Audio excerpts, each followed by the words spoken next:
Hello guys, আমি এখন আছি আমাদের বাড়ির চালের উপরে। আর দেখতে পাচ্ছেন যে ফলগুলো, মূলত এই ফলগুলো পাড়ার জন্যই আমি আমাদের বাড়ির চালে উঠেছি।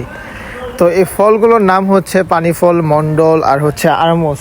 এই তিনটা নামে সবাই চিনে থাকে। তো এই পানি ফলগুলো এবার অনেক বড় বড় হয়েছে।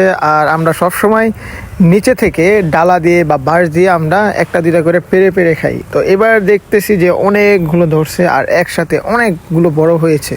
তো তাই চিন্তা করলাম যে বাঁশ দিয়ে না পেরে, লাঠি দিয়ে না পেরে আমি নিজে গাছে গিয়ে যাই বা চালে উঠে এগুলো পারি। নিজ হাতে পারলে এগুলো নষ্ট হবে না, আর ডাল্লা দিয়ে পারলে এগুলো পরে নষ্ট হয়ে যায়।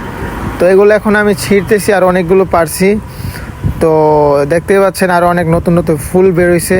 আর আমি অনেকগুলো পেরে এখন ঝুড়িতে নিলাম, আরও তুলবো বা আরও নিব। এতগুলো হয়েছে। তো ভিডিও এ পর্যন্তই। সবাই ভালো থাকবেন। ভিডিওটা ভালো লাগলে অবশ্যই একটা লাইক দিবেন আর সাবস্ক্রাইব করে আমাদের পাশে থাকবেন।